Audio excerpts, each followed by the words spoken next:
Sampai akhirnya, seiring suara yang teruam memanggilnya itu, Parmin sedikit jengkel dan membalikkan badannya tanpa aba-aba, seraya berkata, "Allahu Akbar." Dan Parmin tidak melihat siapa-siapa di situ. Namun anehnya, pintu kamarnya itu benar-benar terbuka. Berarti benar, tadi ada seseorang yang membuka dan masuk ke kamarnya.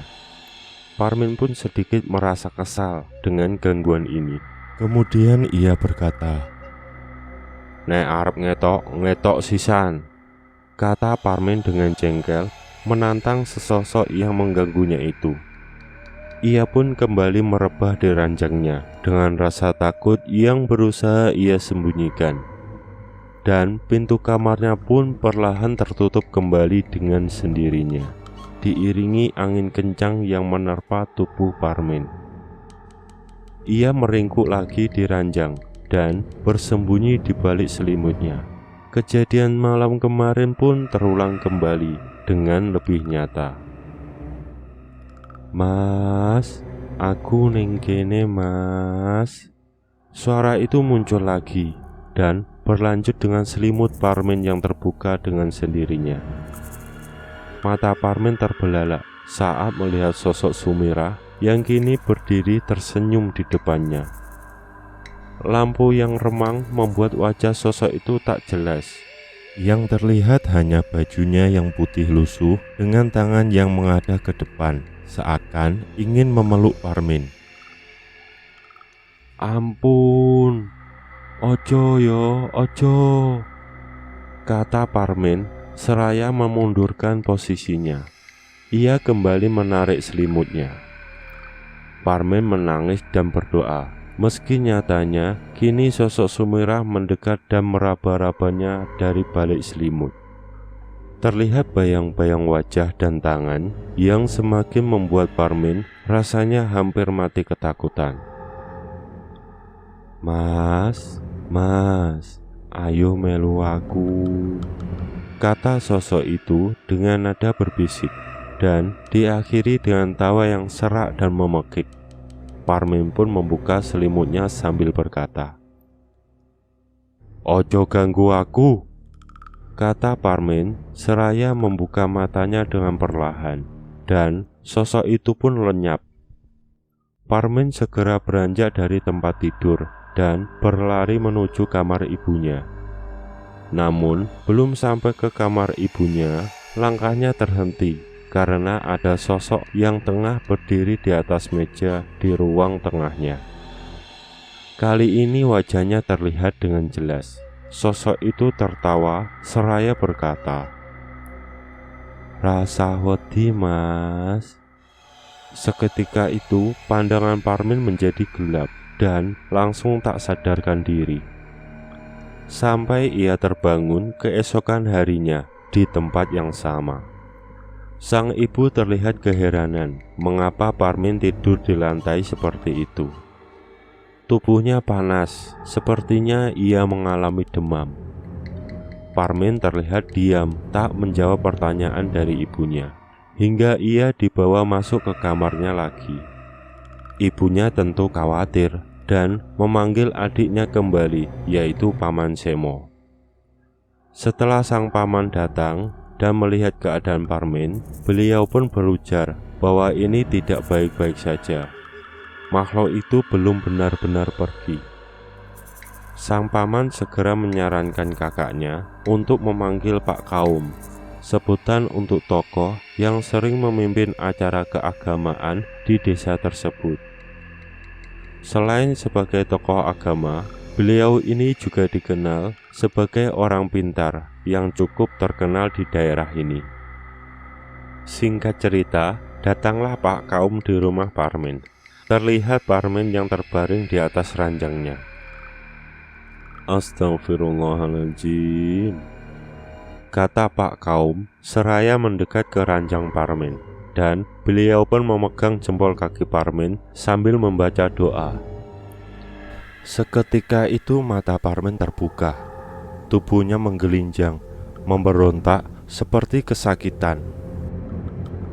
Kurang ajar kabeh, rasa melu-melu urusanku, bocah iki bojoku, kata Parmen yang sepertinya kembali kerasukan.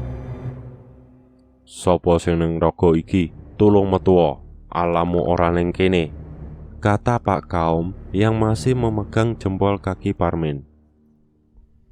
Ora iso, raga iki duwekku, kata sosok yang merasuki Parmen. Sementara kini, Pak Kaum menyuruh Ibu Parmen dan Paman Semo untuk memegang tubuh Parmen.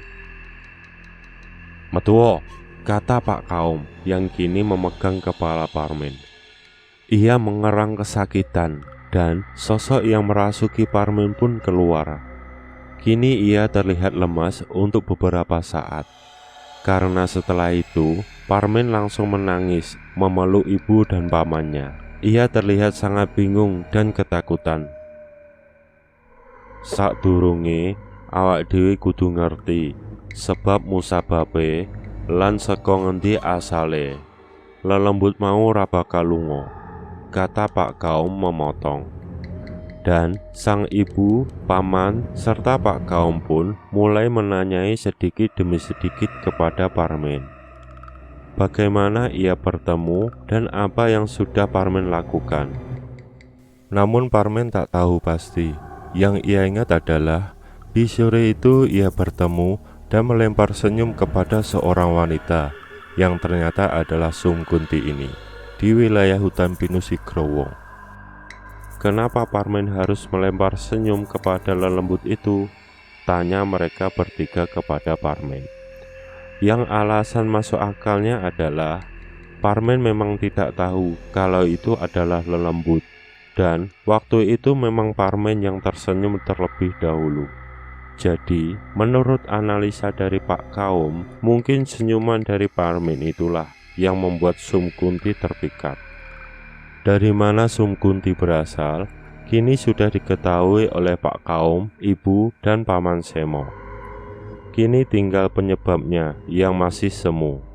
Pasalnya, dari beberapa kasus serupa yang Pak Kaum tangani, kasus Parmen ini bisa dikatakan beda dan tak biasa. Karena menurut beliau, Parmen ini bukan hanya sekedar diikuti, tapi juga sepertinya diinginkan oleh lelembut itu. Selang beberapa lama, Pak Kaum mulai membalur-baluri sudut-sudut ruangan di kamar Parmen dengan air yang sudah didoakan. Berharap ini bisa menjadi benteng agar sosok itu tidak mengganggu Parmen lagi. Tapi di akhir proses itu, Pak Kaum berkata kalau ini mungkin bersifat sementara. Karena menurutnya Kunti Sumirah ini cukup kuat, tapi beliau berjanji akan berusaha semampunya. Dan itu sepertinya cukup berhasil meredam gangguan yang dialami Parmen. Terbukti selama hampir sebulan, Parmen tidak lagi dirasuki atau didatangi sosok itu lagi. Walau hampir sebulan itu, Parmen benar-benar ambruk dan sakit. Tak jelas apa penyakitnya. Yang ia lakukan hanyalah berbaring di ranjang. Ia juga kini terlihat kurus dan tak banyak bicara. Dan sang ibu mulai terlihat pasrah. Usahanya juga kacau dalam sebulan ini. Sampai akhirnya Parmen pun bicara kepada ibunya. Kata-katanya membuat ibunya menangis. "Ma, enyang wis ra kuat, ikhlaske wae," kata Parmen dengan lirih. Jadi selama ini ternyata sosok Sum Kunti itu masih selalu mendatanginya, entah lewat mimpi atau nyata, dengan duduk di samping ranjang Parmen. Menurutnya, Sum Kunti beberapa kali berkata kalau dia menyukai dan mencintai Parmen. Sum Kunti juga pernah berkata kalau ia suka dengan Parmen sejak pertama kali bertemu. Dan berulang kali Sum Kunti juga berkata kalau Parmen mirip dengan kekasihnya dahulu. Awalnya Parmen memang menolak dan selalu menyuruh Sum Kunti untuk pergi. Tapi Sum Kunti tak mau pergi dan mengancam akan membawa malapetaka kalau Parmen menolak. Parmen pun pasrah hampir setiap malam ia dipeluk serta digerayangi oleh sosok itu. Kejadian itu 3 hari pasca terakhir kali Kuntisu merasuki tubuh Parmin.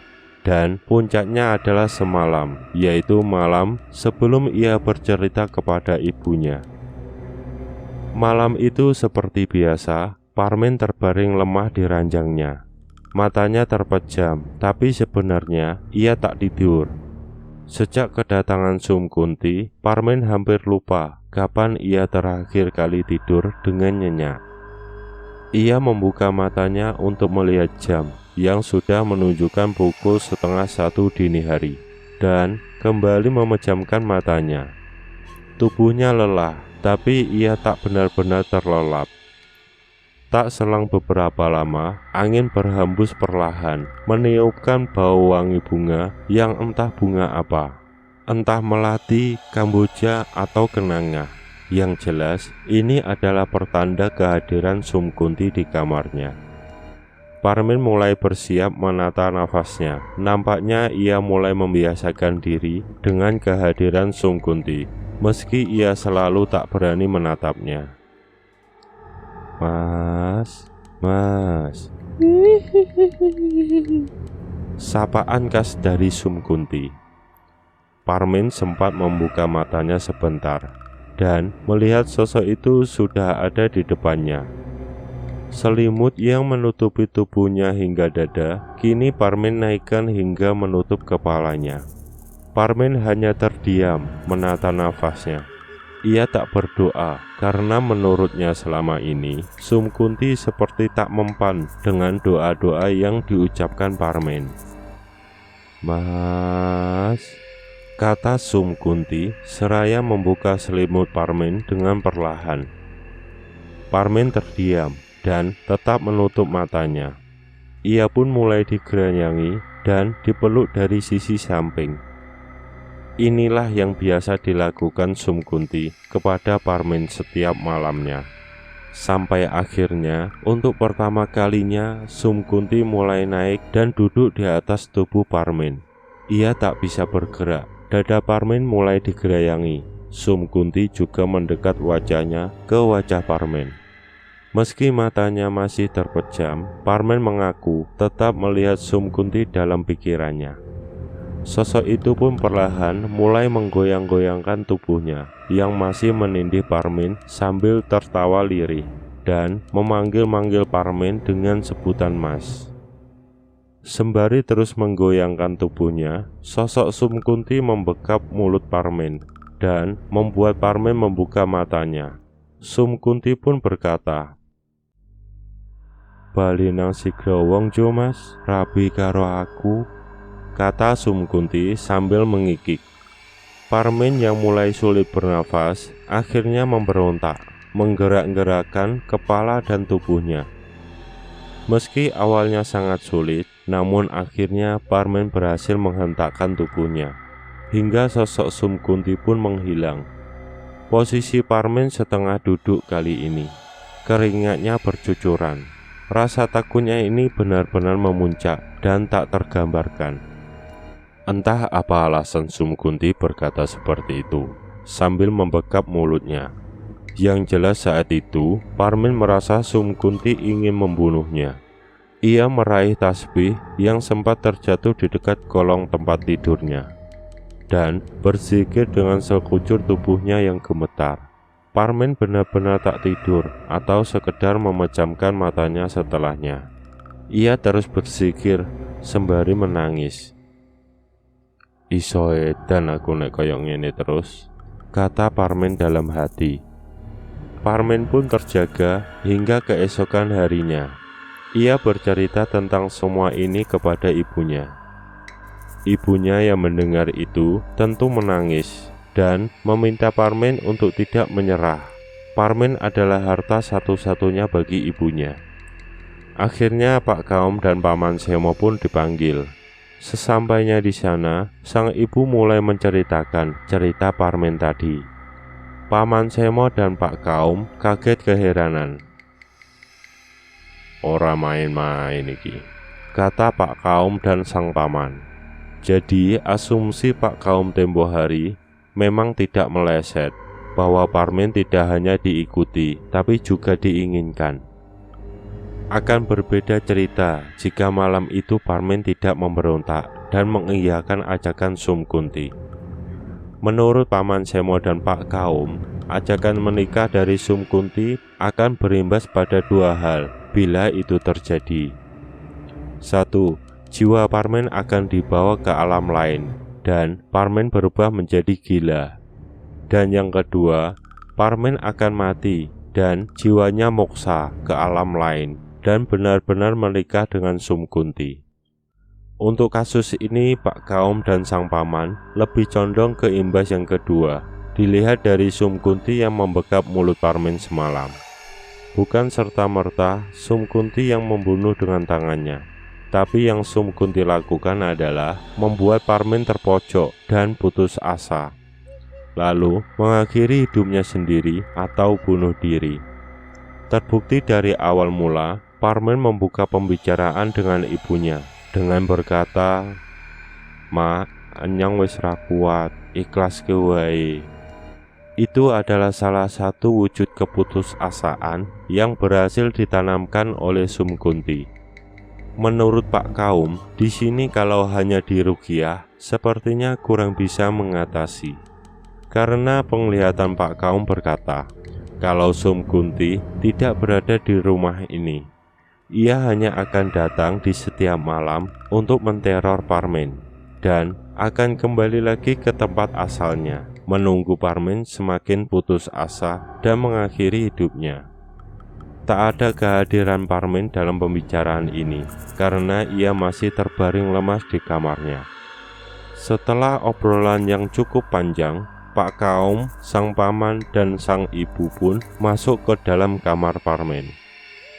Rencana Pak Kaum ingin menghadirkan Sum Kunti agar memasuki raga Parmen dan bisa mencegah siasat Sum Kunti dengan cara berdialog. Dan memang benar asumsi Pak Kaum bahwasanya Sum Kunti tidak berada di sini atau di rumah ini. Sum Kunti tak hadir merasuki tubuh Parmen dan memang tak akan pernah hadir. Ada satu solusi yang tersirat di dalam pikiran Pak Kaum, yaitu ruat mayit. Dalam ilmu kepercayaan kejawen kuno, ruat mayit adalah acara selamatan mirip orang meninggal, namun ditujukan kepada orang yang masih hidup dan sudah dinyatakan menjadi tumbal setan. Ruat mayit ini dilakukan agar orang tersebut selamat dari pertumbalan. Meski Pak Kaum ragu apakah ini bisa menyelamatkan Parmen, tapi ini tetap harus dilakukan. Singkat cerita, diadakanlah ritual ruat mayit itu sehari kemudian. Ritual itu dilakukan selama 7 hari berturut-turut, berharap Sum Kunti bisa tertipu dengan ritual ini. Dan alhamdulillah, ini berhasil. Setelah ritual itu, berangsur-angsur Parmen mulai membaik.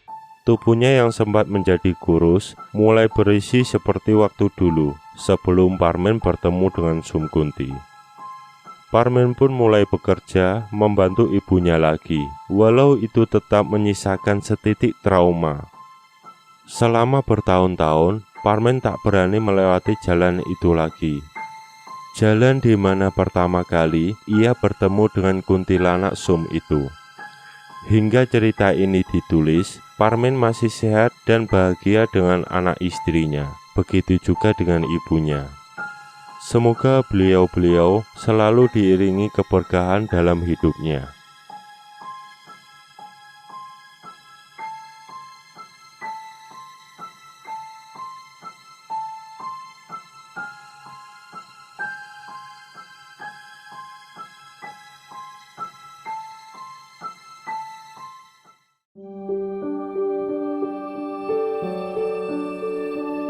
Sekian video dari kreator misteri.